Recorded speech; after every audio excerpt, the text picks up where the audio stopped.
মন্দিরে গুরুদেবের কাছে যায় ইন্দ্রাণী এবং বাড়ির সকলে। ঈশান তখন বারবার ঠাকুরের কাছে প্রার্থনা করতে থাকে যে সে দেবলীনাকে বিয়ে করতে চায় না, কারণ দেবলীনাকে তার একদমই পছন্দ নয়।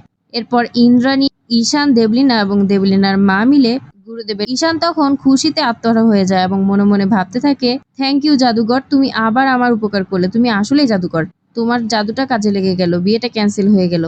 এরপর বাইরে গিয়ে দেখে দেবলীনা এবং দেবলীনার মা কথা বলছে। দেবলীনা বলতে লাগে, আমি এই বিয়ে কিছুতেই করতে পারবো না, এই গুরুদেব নাকি কি সব কথা বলে যাচ্ছে, আর এই ইন্দ্রাণী গাঙ্গুলি সব কিছু শুনে যাচ্ছে, এইসব লো মেন্টালিটির ফ্যামিলিতে তো আমি বিয়ে করতেই পারবো না। আর তখনই সেটা শুনে ফেলে ঈশান এবং বলতে লাগে, এই তো দেবলীনার আসল রূপ বেরোচ্ছে, যাক বিয়েটা তাহলে হচ্ছে না। তখন ঈশান সেখান থেকে চলে যায়। ঈশান চলে যাওয়ার পরই দেবলীনার মা দেবলীনাকে বলতে লাগে, শোনো, সেই অনেক বছর ধরে স্বপ্ন দেখে আসছি তোমাকে গাঙ্গুলি বাড়ির বউ বানাবো, আর তার জন্য এই কথা বলে বেরিয়ে আসে। গুরুদেব বলে, ওদের কুষ্টি দুটো আমার কাছে রেখে যা, সময় হলে আমি কি প্রায়শ্চিত্ত করতে হবে সেটা জানিয়ে দেব।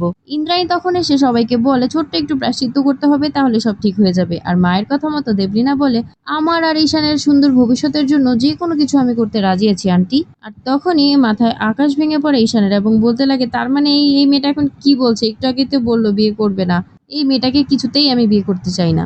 ভিডিওটি ভালো লেগে থাকলে ভিডিওটিতে লাইক দিয়ে চ্যানেলটি সাবস্ক্রাইব করে আমার সাথেই থেকো, ধন্যবাদ।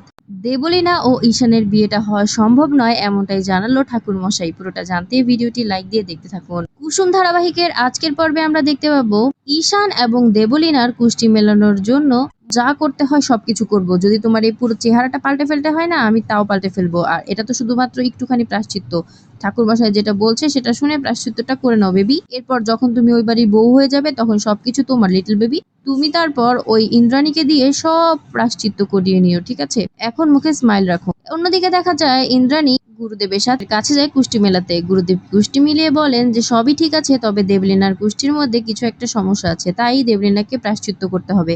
আর এটা শুনেই তেলেবেগুনে জ্বলে ওঠে দেবলীনা এবং বলে, এসব কথা আমি মানি না, এটা সব ভুলভাল কথা, আমি কোনো প্রায়শ্চিত্ত টায়শ্চিত্ত করতে পারবো না। আর এসব শুনেই ইন্দ্রাণী রেগে যায় দেবলীনার উপর এবং বলতে লাগে, তোমরা যাও, আমি ঠাকুরমশাইয়ের সাথে কথা বলে আসছি।